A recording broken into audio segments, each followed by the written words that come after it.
The mind has a peculiar way of holding on to things that serve no purpose. Like a collector who can't bear to throw away broken trinkets and faded receipts, we accumulate thoughts that weigh us down without adding any value to our lives. These negative and wasteful thoughts become the background noise of our existence, a constant static that drains our energy and clouds our vision. Learning to let go of them isn't about forcing positivity or pretending everything is fine. It's about recognizing what deserves space in your consciousness and what doesn't. Before we begin, if you enjoy this video, give me a like, comment below about your thought and hit subscribe button so you don't miss any video inspired by Yogananda's teaching. Thank you very much. The first thing to understand is that having negative thoughts doesn't make you a negative person. Your brain is designed to scan for problems, to replay uncomfortable moments, to prepare for potential threats.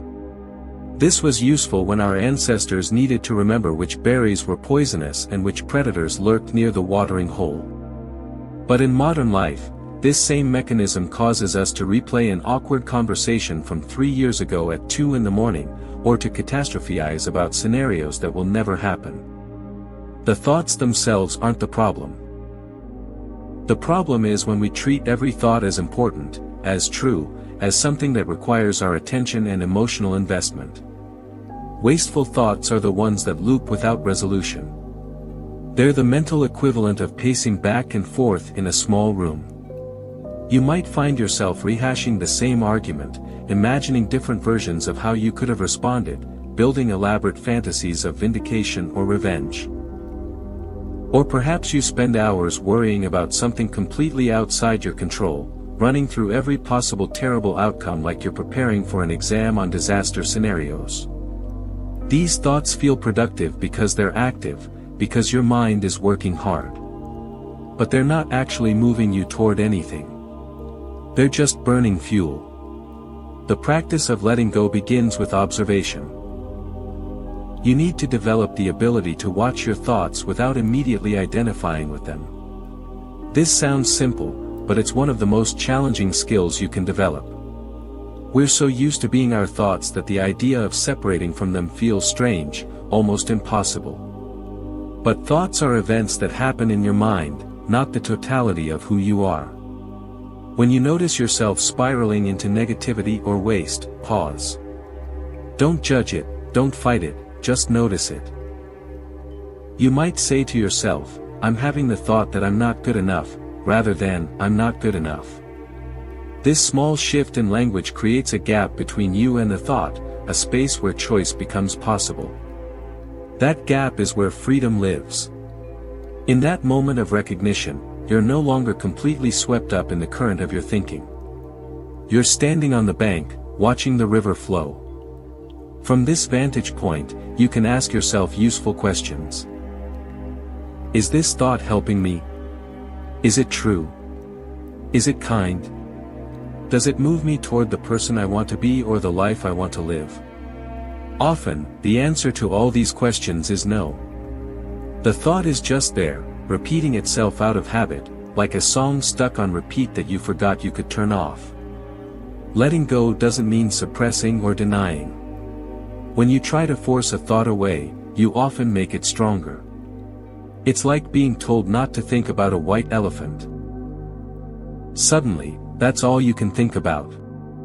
Instead of pushing negative thoughts away, you can acknowledge them and then redirect your attention. Yes, that thought is here. Yes, it's uncomfortable. And also, I don't need to follow it down the rabbit hole. I can let it be here without giving it the driver's seat. One of the most powerful tools for releasing wasteful thoughts is to get out of your head and into your body. Negative thinking tends to trap us in an abstract mental space where we're disconnected from the present moment. Your body, on the other hand, exists only in the now. When you notice yourself caught in a loop of negativity, bring your attention to your breath. Feel the air moving in and out. Notice the sensation of your feet on the ground, the temperature of the air on your skin, the sounds around you. This isn't about distraction. It's about remembering that there's more to your experience than the story your mind is telling. Physical movement can be particularly effective. When you're stuck in your head, going for a walk, doing some stretching, or engaging in any form of exercise can shift your state dramatically. The rhythm of movement, the engagement of your muscles, the change of scenery, all of these interrupt the thought patterns that were dominating your consciousness.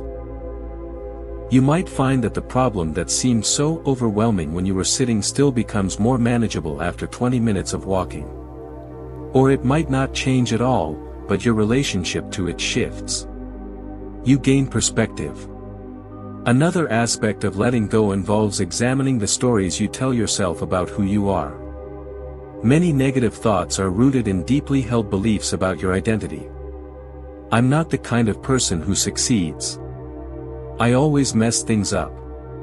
Nobody really likes me. These narratives feel true because they've been repeated so many times, but they're just stories. They're interpretations of past events, not objective facts about your nature.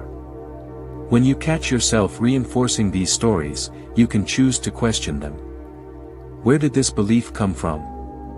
What evidence contradicts it? What would be possible if I didn't believe this about myself? The company you keep matters enormously in this process. If you're surrounded by people who constantly complain, who traffic in negativity, who reinforce your worst thoughts about yourself and the world, letting go becomes much harder. Not because you're weak, but because humans are social creatures who absorb the emotional atmosphere around them. This doesn't mean you need to abandon everyone who's going through a hard time or cut off anyone who isn't relentlessly positive. It means being intentional about who you spend your time with and how those relationships affect your mental state. Some people lift you up. Others pull you down. You're allowed to protect your peace. Forgiveness is often essential to letting go, though it's frequently misunderstood. Forgiveness doesn't mean what someone did was okay. It doesn't mean you have to reconcile or continue a relationship. It means you're releasing the grip that resentment has on your life. Holding on to anger and hurt is like drinking poison and expecting the other person to get sick. The person who wronged you might not even know you're still carrying this weight. They might not care. They might not even remember. But you're still there, replaying it, feeling it, letting it take up space that could be used for something life-giving. Forgiveness is a gift you give yourself. This applies to forgiving yourself as well. So many wasteful thoughts are rooted in shame and regret about past actions. You made a mistake. You hurt someone. You failed at something important. These are facts, and they might be painful facts, but continuing to punish yourself doesn't change what happened. It doesn't make amends. It doesn't help you grow. At some point, you have to decide that you've learned what you can from the experience and that you're allowed to move forward. You're allowed to be different now than you were then. Creating space for positive input is part of the process too. If you're trying to let go of negative thoughts but you're constantly consuming negative content, doom scrolling through social media, watching news that makes you anxious, reading things that make you angry, you're working against yourself. This isn't about burying your head in the sand or pretending the world's problems don't exist. It's about being selective with what you allow into your consciousness. You can be informed and engaged without marinating in negativity. You can care about important issues without letting them colonize every moment of your mental life. Gratitude practices have become somewhat cliched, but they're popular for a reason. When you actively look for things to appreciate, you're training your brain to notice the good alongside the bad. This doesn't erase the negative, but it provides balance. The practice doesn't have to be elaborate.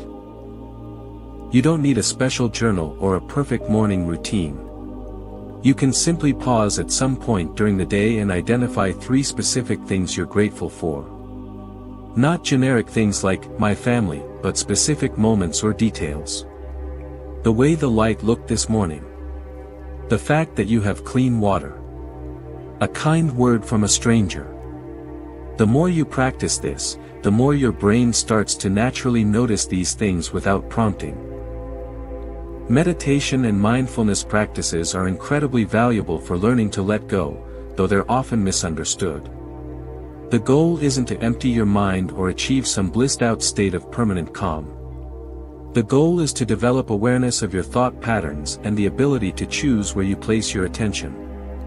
When you sit in meditation and a negative thought arises, you practice noticing it and returning to your breath. You do this again and again, not because you're bad at meditating, but because that's the practice. Each time you notice you've been caught in thought and return to the present moment, you're strengthening your ability to do this in daily life. Sometimes letting go requires external support. Talking to a therapist, counselor, or trusted friend can help you process thoughts and feelings that are too heavy to carry alone. There's no virtue in struggling by yourself with something that could be eased through connection and professional guidance. Some negative thought patterns are symptoms of depression, anxiety, or trauma, and these conditions often require more than willpower to address. Seeking help isn't weakness. It's wisdom. The process of letting go is ongoing. It's not something you do once and then you're done. New negative thoughts will arise.